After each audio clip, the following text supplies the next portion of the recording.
नमस्कार दोस्तों, मैं हूं मुकेश निठारवाल और मेरे YouTube चैनल पर आपका स्वागत है। शिक्षा विभाग से जुड़े हुए नवीनतम अपडेट्स के लिए मेरे चैनल को सब्सक्राइब करें, लाइक करें, बेल आइकन को प्रेस करें जिससे नवीनतम वीडियो का नोटिफिकेशन आपके मोबाइल पर प्राप्त हो। जी साथियों, आज हम आपके महत्वपूर्ण वीडियो लेके आए हैं जिसके अंदर हम बात करेंगे टैब से संबंधित जितने भी आपकी समस्या है उनके समाधान की बात करेंगे। टैब से संबंधित जितने भी आपके ऑनलाइन प्रशिक्षण की किस प्रकार एंट्री करें, हम यहाँ पर लाइव आपको एंट्री करके बताएंगे। आपके यहाँ पर दो सबसे महत्वपूर्ण समस्याएं आ रही थी कि बहुत सारे शिक्षक साथियों के कमेंट्स आ रहे हैं कि हमारे जब हम टैब के ऑथराइजेशन कर देते हैं, वेरिफिकेशन कर देते हैं, सबसे पहले आपको तीन जो आपके महत्वपूर्ण चरण हैं जिसके अंदर हम बात कर रहे हैं, मोबाइल नंबर का OTP जनरेट करके उसका वेरीफाई करना, आपके ईमेल को आपके वेरीफाई करना और आपके आधार नंबर को वेरीफाई करना। यह तीनों काम हो जाने के बाद आपको टैब को सत्यापित करते हुए टैब के भाग फर्स्ट, सेकंड और थर्ड को उसको पूरा करना है। इसमें कौन कौन सी जगह क्या समस्याएं आ रही हैं उसकी मैं चर्चा कर रहा हूं। वीडियो थोड़ा लंबा होगा, लाइव भी दिखाएंगे, भरकर भी बताएंगे, इसलिए इस वीडियो को अंत तक जरूर देखें। सबसे पहली समस्या आपके ये आ रही है कि यदि आपका ईमेल पे OTP प्राप्त नहीं हो रहा है तो इसका मैंने एक अलग से वीडियो बना रखा है कि वो स्पैम में जाकर आपके इनबॉक्स में नहीं आता है OTP। स्पैम में यदि OTP आ रहा है तो आप वहां से देख लें। दूसरी समस्या ये आ रही है कि आपका आधार वेरीफाई नहीं हो रहा है, उसमें कहीं ना कहीं मिसमैच है। मिसमैच में यहाँ पर चार महत्वपूर्ण चरण है। आपका नाम करेक्ट होना चाहिए, आधार नंबर में और साला दर्पण पे। यदि आपके स्पेस की यदि कमी है, स्पेस कम या ज्यादा है तो इसका अलग से वीडियो बना रखा है, आप स्वयं ही अपने स्टाफ विंडो से इसको दूर कर सकते हैं। यदि अन्य किसी डिजिटल की आपके कम या ज्यादा है तो आप अपने साला दर्पण के ऊपर इस हेल्प सेंटर के अंदर जाकर वहां पे अपने डॉक्यूमेंट्स अपलोड कर दें, अपने क्वेरी अपलोड कर दें, टोकन नंबर जनरेट हो जाएंगे। 2-3 दिन के अंदर आपकी समस्या हल हो जाएगी। इसका मैंने अलग से वीडियो बना रखा है, आप इसको देख सकते हैं। ये तीनों चीज हो जाने के बाद में, वेरिफिकेशन हो जाने के बाद में आपको सत्यापित करते हुए टैब भरना है। उस समय सबसे पहले आपके दिक्कत ये आएगी कि आपके पास में 70/2020-21 के सब्जेक्ट मैपिंग आपको करनी होगी। सब्जेक्ट मैपिंग किस प्रकार की जाती है इसका अलग से वीडियो है, आप उसको देख सकते हैं। आई बटन में उसका भी लिंक आपको मिल जाएगा। यहाँ पर आपको 19-20 का नहीं 20-21 के सब्जेक्ट मैपिंग करनी होगी। थोड़ा सा मैं यहाँ पे बता देना चाहता हूँ, सब्जेक्ट मैपिंग आपको रिजल्ट्स टैब के अंदर, साला दर्पण के रिजल्ट्स टैब में जाकर आपको रिजल्ट एंट्री टैब में जाना होगा। और रिजल्ट एंट्री टैब के अंदर आपको देखना होगा कि आपकी जो स्टाफ की साला दर्पण के ऊपर आप सब्जेक्ट मैपिंग वाले टैब के अंदर जाएंगे तो वहां पे आपको 70 चूज करना होगा, 20 और 21, और उसके अंदर अपने क्लास वाइज सभी सब्जेक्ट्स की आपको मैपिंग करनी होगी। उसके बाद में आपको आपका जो टैब खुलेगा उसके अंदर पहला जो लाइन है जिसमें आपकी कक्षा और आपके सब्जेक्ट आने पर ही आपका टैब सेव होगा। अब हम बात चलते हैं टैब के भाग फर्स्ट, सेकंड और थर्ड में। भाग फर्स्ट के अंदर हम जो भी डॉक्यूमेंट्स, जो भी एंट्रीज हैं वो करेंगे। भाग सेकंड में हम एंट्रीज करेंगे। भाग थर्ड में जब एंट्री करेंगे उस समय आपको प्रशिक्षण का आयोजन का उसमें लिखना होगा। फिलहाल यहाँ पर हम 1 जुलाई 2020 से 31 दिसंबर 2020 के बीच में तमाम जितने भी आपके कोरोना काल में ऑनलाइन प्रशिक्षण हुए हैं उन प्रशिक्षणों को आपको इसमें दर्ज करना होगा। बहुत सारे शिक्षक साथियों के कमेंट्स आ रहे हैं कि हमारे यहाँ पर शो नहीं हो रहा है, तो आप अपत्र 10 के अंदर अपने ऑनलाइन प्रशिक्षण आप पहले फिलअप कर लें। यदि आपको डायरेक्ट यहाँ पर फिलअप हो रहे हैं तो आप यहाँ पर भी कर सकते हैं। अब आपने यहाँ पर जो 6 माह है, विगत 6 माह है, उसमें कितने प्रकार के कौन कौन से प्रशिक्षण किए हैं। आप यदि शिक्षक L1 है, L2 है एलिमेंट्री के, आप यदि वरिष्ठ अध्यापक हैं सेकेंडरी माध्यमिक स्कूलों के, यदि आप व्याख्याता या प्रधानाचार्य या संस्था प्रधान हैं, तो किन किन आप शिक्षकों को कौन कौन से ऑनलाइन प्रशिक्षण कौन से डेट में प्रारंभ किए गए थे उसका मैं बाकायदा आपको मेरी इस वीडियो के अंदर आपको बता रहा हूं कि आपको किसको क्या भरना है। इस वीडियो को आप अंत तक जरूर देखें। आपको दीक्षा, आपको भाषा मॉड्यूल, आपको होनहार राजस्थान, आपको दीक्षा मॉड्यूल 1 से 5 वाले शिक्षक, दीक्षा मॉड्यूल 1 से 8 वाले शिक्षक, दीक्षा मॉड्यूल आपको व्याख्याता, वरिष्ठ अध्यापक और संस्था प्रधान 9 से 12 वाले, और निष्ठा प्रशिक्षण 1 से लेकर 8 तक। साथ ही आपके यहाँ पर अन्य प्रकार के कोई एक्स्ट्रा प्रशिक्षण है तो उनकी डेट वाइज कैलेंडर में मेरे यहाँ पर इस वीडियो में दे रहा हूँ, भर के बता रहा हूँ आपको कैसे भरना है। तो इस वीडियो को आप अंत तक जरूर देखिए। सीधे हम चलते हैं हमारे शाला दर्पण स्टार विंडो पे। साथियों, टैफ में ऑनलाइन ट्रेनिंग कैसे भरें, दिशा, दीक्षा, निष्ठा, यूनिलर्न, भाषा शिक्षण, होनहार राजस्थान की एंट्री कैसे करें, हम स्लाइड के माध्यम से देख रहे हैं। आप यहाँ पर देखें कि जुलाई से लेकर दिसंबर 2020 तक ऑनलाइन ट्रेनिंग कार्यक्रम को मैंने यहाँ स्लाइड दी है। आप इनका स्क्रीनशॉट लेकर भी आप सेव रख सकते हैं और अपने टैब भरते समय यह बहुत महत्वपूर्ण दस्तावेज होंगे। सबसे पहले मैं बात करूं दीक्षा एलिमेंट्री, जो वहाँ पर ऑप्शन आएगा उसमें हम क्लिक करेंगे। यह कक्षा 1 से 5 के शिक्षकों के लिए है। यह प्रशिक्षण का प्रारंभिक दिनांक आप वहाँ पे लिखेंगे 10/7/2020, अवधि में 60 दिन और वहाँ पर महत्वपूर्ण बिंदु में आप लिखेंगे राइस दीक्षा मॉड्यूल 1 से लेकर 6 तक। शिक्षक भूमिका और आयोजनकर्ता आपको 3 नंबर वहाँ पे लिखेंगे RSCRT। सेम इसी प्रकार आप देख पाएंगे दीक्षा एलिमेंट्री जो कक्षा 6 से 8 वाले हैं उनका प्रारंभ 17/9/2020 से है, अवधि 60 दिन है। राइस दीक्षा मॉड्यूल 1 से 6 आपको भरना होगा वहाँ पर, और यहाँ पर भूमिका 1 नंबर को आप कॉलम को चुनेंगे उसमें शिक्षक होंगे, 3 नंबर को आप आयोजनकर्ता को आपको सेलेक्ट करना है जिसमें RSCIT होगा। यहाँ पर दीक्षा माध्यमिक जो वरिष्ठ अध्यापक, व्याख्याता, संस्था प्रधान और प्रिंसिपल्स जो कैडर के हैं जिनको यहाँ पर कक्षा 9 से 12 वाले प्रशिक्षण आयोजित दीक्षा से करवाया गया है, इनका प्रारंभ 27/9/2020 से हुआ है। अवधि 40 दिन का है क्योंकि यहाँ पर राइस दीक्षा मॉड्यूल 1 से लेकर 4 तक आयोजित करवाए गए थे। आपको यहाँ पर शिक्षक की भूमिका में 1 नंबर कोड लेना है। आयोजनकर्ता में आप RSCRT का कोड नंबर 3 को आपको चयन करना है। यहाँ पर दीक्षा एलिमेंट्री जो कक्षा 1 से 8 तक हैं, प्रारंभ 19/9/2020, अवधि यहाँ पर 10 दिन और प्रशिक्षण का नाम में आप लिखेंगे होनहार राजस्थान, भूमिका शिक्षक के रूप में और RSCIT आयोजन करता होगा। दीक्षा एलिमेंट्री कक्षा 1 से 8 तक और यह प्रारंभ हुआ था 9/10/2020 को और इसकी अवधि 40 दिन।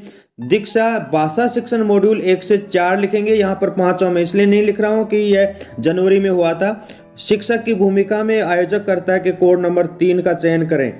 साथ ही हम बात करें निष्ठा जो महत्वपूर्ण ऑनलाइन प्रशिक्षण कार्यक्रम हुआ है, यह कक्षा 1 से लेकर 8 तक अर्थात तमाम L1 L2 को यह भरना होगा। UPS स्कूल के संस्था प्रधान और शारीरिक शिक्षक को भरना होगा।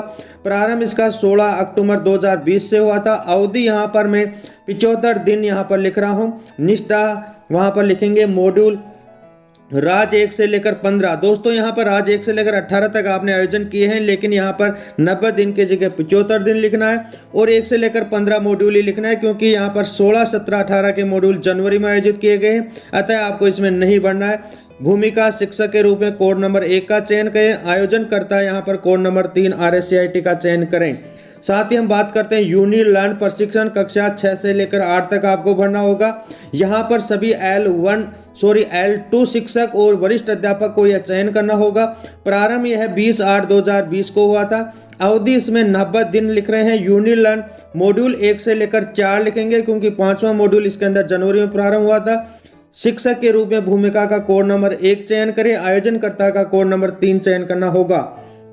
अब हम बात करते हैं इसको आप चयन कैसे करेंगे, कैसे भरेंगे। सबसे पहले अपने स्टाफ लॉगिन के ऊपर जाएंगे और इसको अपने ID पासवर्ड से इसको ओपन करेंगे। ओपन करने के बाद में आपके पास में इस प्रकार का एक इंटरफेस खुलेगा जिसमें लेफ्ट साइड में ऊपर जो 3 लाइन है, बार लाइन है, उनको अपन क्लिक करेंगे। क्लिक करने पर आपके सामने इस प्रकार का यहाँ पर फॉरम के अंदर टैब खुलेगा। टैब के अंदर टीचर्स फॉर्मेट सेशन 2020-21 का आपको चयन करना होगा जो आपके सामने यहाँ पर दिया गया है। जैसे हम इसको क्लिक करेंगे, क्लिक करने के बाद में आपके सामने इस प्रकार का एक इंटरफेस खुलेगा। यहाँ पर हमने यदि पहले से आपने मोबाइल नंबर, आपने ईमेल और आपने आधार का वेरिफिकेशन कर लिया है तो ही सत्यापन का पेज खुलेगा। ये सत्यापन कैसे किए जाते हैं इसको मैंने आई बटन में एक वीडियो दे रखा है, आप उसको देखकर कर सकते हैं। यहाँ पर दोस्तों महत्वपूर्ण चरण यह है कि यहाँ पर आपके सामने ऊपर देख रहे होंगे कि भाग, आपके सामने यहाँ पर भाग 1, 2 और 3 और 4 भाग दिए गए हैं। सबसे पहले यहाँ पर जुलाई 2020 से दिसंबर 2020 लिखा हुआ आ रहा है। 1.1 का आप देखते हैं कि वर्तमान वर्ष में पढ़ाई जाने वाली कक्षाएं और विषय, यह वर्तमान विद्यालय लॉगिन इनसे 2020 और 21 की मैपिंग किए हुए विषय ही प्रदर्शित होंगे। तो यह काम सबसे पहले आपको टैब भरते समय ये करना होगा। यदि आपके यहाँ पर क्रमांक, कक्षाएं और विषय खाली आ रहा है तो आपका टैब सेव नहीं होगा। इसके लिए सबसे पहले आपको शाला दर्पण पर अपने विषय लॉगिन करना होगा, जिसको मैंने अलग से वीडियो में बता रखा है। यह काम करने के बाद में आपको 1.2 में आप यहाँ पर विद्यालय में औसत उपस्थिति आप 81% से अधिक है तो इसका चयन करें। आपने अन्य विभाग में प्रतिनियुक्ति नहीं है तो नहीं का चयन करें। प्रतिनियुक्ति दिवस के दिनांकों की संख्या 0, यहाँ पर अन्य गैर शैक्षिक कार्यों की संख्या 0। उसके बाद में आपके सामने यहाँ पर आपके सामने 1.3 के अंदर आपके निष्पादन सूचक होंगे। उनके अंदर आपको शिक्षक द्वारा स्व मूल्यांकन के अंदर आपको 3 नंबर, 4 नंबर और 5 नंबर वरीयता से आपको देने हैं। यदि आपने अच्छा काम किया है इसके संबंधित 3 नंबर, बहुत अच्छा किया है 4 नंबर और उत्कृष्ट किया है तो 5 नंबर आप ये देते हुए इसको सभी कॉलम की पूर्ति आपको करनी होगी, स्व मूल्यांकन करना होगा। जैसे हमने इस प्रकार स्व मूल्यांकन कर लिया है, आपने अपने अकॉर्डिंग यहाँ पे 3, 4, 5 नंबर दे दिए हैं। आपके सामने योग यहाँ पर यदि 61 से लेकर 75% की रैंकिंग ए ग्रेड में आएगी। आपने जैसे 71% आया। दोस्तों महत्वपूर्ण बात यहाँ पर है कि आप यहाँ पर कोई से भी कितने भी नंबर हो, कोई से भी ग्रेड हो, आपके यहाँ पर ई ग्रेड 0 से 15 के अंकन ही शो होगा। इससे आपको किसी भी प्रकार की परेशानी में आने की आवश्यकता नहीं है। ये स्वतः होता है, जब इसको पीओ अप्रूव करेंगे तो संबंधित जो ग्रेड होगी वह स्वतः अपडेट हो जाएगी। इसमें चिंतित होने की आवश्यकता नहीं है। यह काम करने के बाद में आपको सेव एंड नेक्स्ट बटन के ऊपर क्लिक करना है। दोस्तों महत्वपूर्ण बात यह है कि आपको यहाँ पर भाग 1 भरने के बाद में यहाँ पर रेड बटन जो टैब का फाइनल लॉग डाटा करें, इसके ऊपर क्लिक नहीं करना है। यदि आपने भाग फर्स्ट के भरने के बाद में इसको लॉक कर दिया तो आपके भाग सेकंड, भाग थर्ड और भाग 4 नहीं खुलेगा। अतः केवल हमें यहाँ पर save and next button green वाले को ही क्लिक करना है भाग फर्स्ट बनने के बाद में। जैसे हमने इतना काम कर लिया उसके बाद में हम आगे जाएंगे, भाग 2 को ऊपर क्लिक करेंगे। जैसे हमने यहाँ पर भाग 2 को क्लिक किया है, आपके सामने यहाँ पर एक इस प्रकार का इंटरफेस खुलेगा। यहाँ पर आपको केवल और केवल जो आपके क्रम संख्या चुनौतियाँ दी हुई हैं, आपके सामने 9 चुनौतियाँ दी हुई हैं, उनमें सभी में भरना अनिवार्य नहीं। केवल 3 चुनौतियों का वरीयता क्रम जो आपको सबसे बड़ी चुनौती लगती है उसको 1 नंबर, जैसे गैर शैक्षिक कार्य को 1 नंबर दिया गया है। यहाँ पर अभिभावकों के सहयोग 2 नंबर और बच्चों की अनियमितता 3 नंबर। बाकी को आप यहाँ पे 0 0 रख सकते हैं। इतना काम करने के बाद में आपको किन किन प्रशिक्षणों की आवश्यकता है घटते हुए, जिन प्रशिक्षण की सबसे महत्वपूर्ण आपको अति आवश्यक उसको 1 नंबर देना है। जैसे यहाँ पर कक्ष प्रबंधन को 1 नंबर, योगा 2 नंबर और आपके यहाँ पर विद्यालय प्रबंधन को 3 नंबर दिए हैं। तो इस प्रकार बाकी सारे के सारे आपके यहाँ पर 0 हैं तो आपको 0 रखना है। सभी में आपको अंक देने की आवश्यकता नहीं है। इतना काम करने के बाद में आपको यहाँ पर 1.8 में नीचे आएंगे। यहाँ पर आप 2 या 2 से अधिक विकल्प का चयन कर सकते हैं। शिक्षक द्वारा सेवा के कार्य के बारे में किया गया योगदान प्राप्त पुरस्कार संबंधित कॉलम का चयन करें। जैसे यहाँ पर विद्यालय के भौतिक विकास के योगदान में है तो आप इसको टिक मार्क करें। सहशैक्षिक गतिविधियों का संचालन है तो टिक करें। यहाँ पर पुरस्कार, लेखन, कोविड 19 प्रबंधन और अन्य सहयोग कार्य किए हैं तो इनको आप 2 या 2 से अधिक कार्यों के ऊपर आप टिक मार्क कर सकते हैं। इतना काम हो जाने के बाद में पुनः आपको सेव एंड नेक्स्ट बटन को क्लिक करना है। यहाँ भाग 2 के नीचे टैब का फाइनल लॉग डाटा करें, इस पर क्लिक आपको नहीं करना है। जैसे हम सेव और नेक्स्ट बटन पे जाते हैं, महत्वपूर्ण चरण आपका भाग 3 और भाग 4 खुलता है। इसके खुलने के बाद में आप यहाँ पर देख पा रहे होंगे कि इस प्रकार का एक इंटरफेस खुलेगा, जिसमें सबसे पहले आपको यहाँ पर प्रशिक्षण आयोजित करने का क्रम यहाँ पर लिखना होगा, जिसकी मैं महत्वपूर्ण बात कर रहा था। जैसे मैंने अभी आपको स्लाइड शुरू के अंदर दिखाए हैं, उन स्लाइड के आधार पर आप केवल एक ऑनलाइन प्रशिक्षण का एक लाइन में आप दे सकते हैं। यहाँ पर देख रहे होंगे कि प्रशिक्षण का क्रमांक, नीचे आप देख रहे होंगे कि जो सिलेक्ट वाला ऑप्शन आ रहा है और सेव वाला आ रहा है, इसमें जैसे जैसे क्लिक करते जाएंगे एक नई रो नीचे खुलती जाएगी और हम 2 या 2 से अधिक प्रशिक्षणों को यहाँ पर भर सकते हैं। सबसे पहले जैसे प्रशिक्षण कार्यशाला का नाम का चयन करेंगे, इसके ऊपर क्लिक करेंगे तो आपके सामने इस प्रकार के प्रशिक्षणों की लिस्ट खुलेगी और इन लिस्ट के अंदर आप देख पा रहे होंगे कि यहाँ पर सीसी, एसएमसी प्रशिक्षण, क्लस्टर, कंप्यूटर और साथ ही आपके महत्वपूर्ण जो प्रशिक्षण है। यदि आपने किसी प्रकार का प्रशिक्षण नहीं किया है तो कोई ट्रेनिंग नहीं की है को क्लिक करके आप सबमिट कर सकते हैं। यदि आपने किया है तो निष्ठा एलिमेंट्री यहाँ पे दे रहा है। यदि आप कक्षा 1 से 8 निष्ठा एलिमेंट्री में है, यदि आप कक्षा 1 से 8 तक माध्यमिक शिक्षा में तो निष्ठा सेकेंडरी का चयन करें। यदि आपने कक्षा 1 से 5 तक दीक्षा के किए हैं, दीक्षा 6 से 8 किए हैं, दीक्षा 9 से 12 जो व्याख्याता, वरिष्ठ अध्यापक, प्रधानाध्यापक, संस्था प्रधान, प्रिंसिपल है, इनको क्लिक करना होगा। साइबर सिक्योरिटी का यहाँ पर दे रखा है, लेकिन आपको ये नहीं बढ़ना है क्योंकि साइबर सिक्योरिटी का जनवरी के अंत बाद में वहाँ पर आपका प्रशिक्षण आयोजित किया गया था। मैं यहाँ पर मुख्य प्रशिक्षण जो आपने आयोजित किए हैं किस प्रकार किए हैं उनके उदाहरण सहित आपको यहाँ पर स्लाइड में बताना चाह रहा हूँ। आप देख पा रहे हैं कि जैसे मैंने दीक्षा 9 से 12 का चयन किया है, दिनांक, प्रारंभिक दिनांक केवल आपको लिखनी है जो मैंने स्लाइड में शुरू में दिए हैं, आप उसको नोट करके रख सकते हैं। 27/9/2020 को प्रारंभ हुआ था। प्रशिक्षण कार्यशाला की अवधि मैंने यहाँ पर, क्योंकि 4 मॉड्यूल है और एक मॉड्यूल को पूरा करने के लिए 10 दिन का समय दिया गया था, औसत 10 दिन के बाद भी हमने यहाँ पर 40 दिन लिखे हैं। शिक्षक की भूमिका के अंदर आप देख सकते हैं कि आपके यहाँ पर ऊपर लिखा हुआ आएगा, तो यदि 1 नंबर कोड का चयन करेंगे तो शिक्षक आएगा।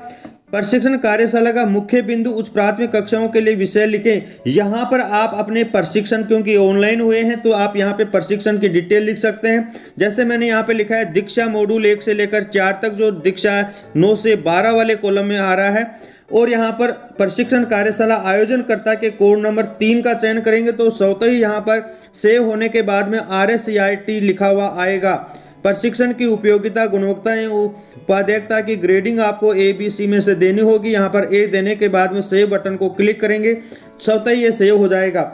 इसी प्रकार मैंने यहाँ पर दीक्षा 6 से 8 तक प्रारंभ डेट लिखी है, 10 दिन लिखा है। यहाँ पर होनहार राजस्थान का एक प्रशिक्षण है, उसका हमने चयन किया है। दीक्षा 6 से 8 तक यहाँ पर जो 6 मॉड्यूल थे, यहाँ पर हमने जैसे इसके अंदर आपके जो प्रारंभिक प्रशिक्षण करवाए गए थे जिससे स्टार्ट हुआ था, प्रतिपुष्टि की इसके अंदर दे रखे हैं और बहुत सारे इसमें दे रखे हैं। ये सारे प्रशिक्षण 6 थे, इसके 60 दिन आ गए हैं।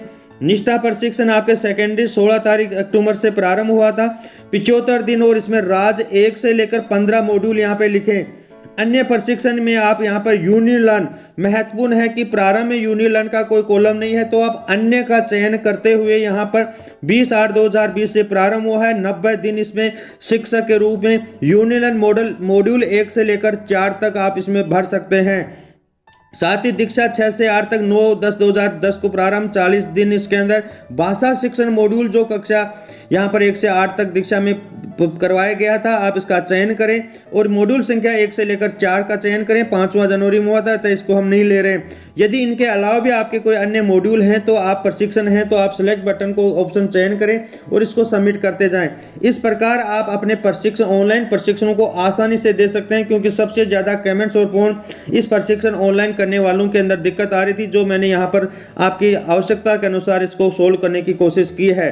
दोस्तों, यदि यहाँ पर आप नीचे के ऑप्शन में जाएंगे तो कंप्यूटर प्रशिक्षण प्राप्त किया है, इसको क्लिक करेंगे, इसमें RSCIT कर रखा है तो ओके यस पे करेंगे।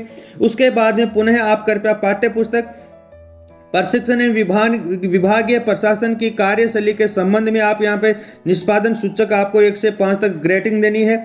4 यहाँ पर बहुत अच्छा है, 5 उत्कृष्ट है। आप अपने संस्था प्रधान, आपके एकेडमिक या आपके अन्य जो विभाग हैं उनको किस प्रकार के आप ग्रेडिंग देना चाहते हैं, यहाँ पर 4 और 5 में से ग्रेडिंग दे दें। ग्रेडिंग देने के बाद में आपको लास्ट के अंदर यहाँ पर सेव ऑप्शन आ रहा है, सेव पर जैसे क्लिक करेंगे आपके डाटा सेव हो जाएंगे। पुनः एक बार चेक कर लें, यदि आपने संतुष्ट हैं, पूर्ण रूप से चेक हो गया है, तो नीचे यहाँ पर रेड बटन के अंदर आपका दिया गया है टैब का फाइनल लॉग डाटा करें।